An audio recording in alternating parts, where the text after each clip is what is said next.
जादुई तोता। एक छोटे से गांव में एक गरीब परिवार रहता था। उस परिवार में रामू और उसकी बीवी सीता उसके बेटे चिंटू के साथ रहते थे। उसी गांव में एक तोता भी रहता था। उसका नाम था रघु। वो किस्मत का धनी था। जहां भी जाता वहां किसी भी चीज की कमी नहीं पड़ती थी। एक दिन रघु उड़ते उड़ते उस गरीब परिवार के घर गया। रघु सोचता है, अरे वाह, लगता है यहाँ आज बहुत अच्छा खाना मिलेगा। मैं पेट भर के खाऊंगा। वो एक कटोरी में रखे अमरूद देखता है। अरे वाह, अमरूद, मुझे तो ये बहुत पसंद है। मैं तो इसे पेट भर के खाऊंगा। रघु तोता अमरूद खाने ही लगता है। तभी सीता रघु को अमरूद खाते देखती है तो गुस्सा हो जाती है और उसे वहां से भगा देती है। भाग यहाँ से, न जाने कहां से आ जाते हैं। मैं तो परेशान हो गई हूं इनसे। सीता के भगाने के बाद रघु चुपचाप से एक कोने में रहता है। धीरे धीरे उस परिवार की बरकत होने लगती है। एक दिन रामू और सीता खाना खाते वक्त बातें करते हैं। आजकल हमारी बहुत तरक्की हो रही है, काम भी अच्छा चल रहा है। रामू कहता है। इस पर सीता कहती है, सच कहा, भगवान हमेशा ऐसे ही हम पर मेहरबान रहे। बेटा चिंटू भी कहता है, पिताजी, मुझे खिलौना लेके दो ना, मेरे सभी दोस्तों के पास है। रामू कहता है, ठीक है, जरूर लाऊंगा।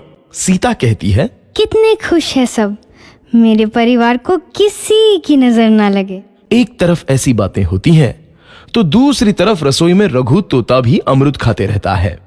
मजा आया, अमरूद खाया, मजा आया, अमरूद खाया, मजा आया।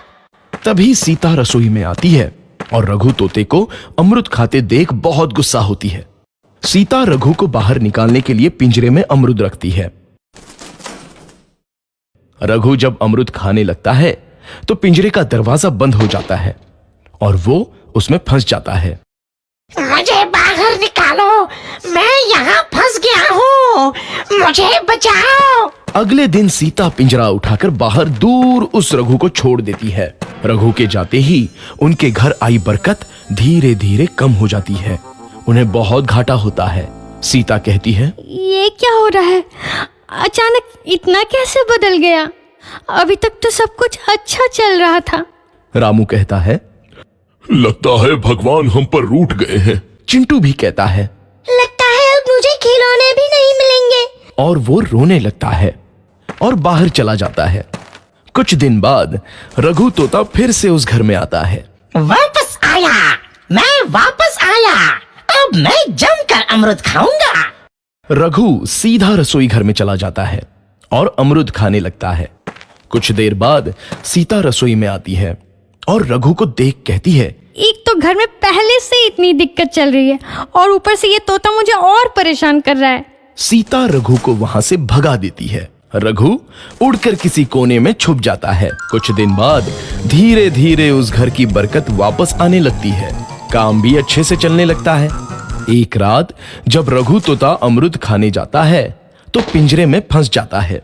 ये लोग आखिर चाहते क्या हैं? एक तोते को शांति से अमरूद खाने क्यों नहीं देते? मैं कौन सा चोरी कर रहा हूँ? बस अमरूद ही तो खा रहा हूँ।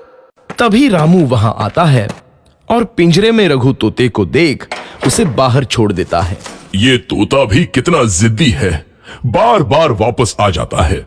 जैसे ही रामू रघु को छोड़ देता है, अगले दिन से फिर से उनके घर की बरकत जाने लगती है।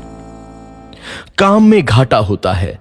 किसी को समझ नहीं आ रहा था कि ऐसा क्यों हो रहा है। रघु तोता घर आता है तो अचानक बरकत आती है और जब रघु तोता को बाहर निकालते हैं तो बरकत चली जाती है। एक दिन सीता रघु तोते के घर आने और बाहर जाने की स्थिति पर नजर रखती है। ये तोता जब भी घर आता है तो घर में बरकत आती है और जैसे ही ये घर से बाहर जाता है तो उसी के साथ बरकत भी चली जाती है। कहीं ये जादुई तोता तो नहीं है? अगली बार जब ये तोता घर आएगा तो मैं इसे कहीं नहीं जाने दूंगी। सीता रघु का बहुत इंतजार करती है, लेकिन रघु तोता दोबारा उस घर में कभी नहीं आता।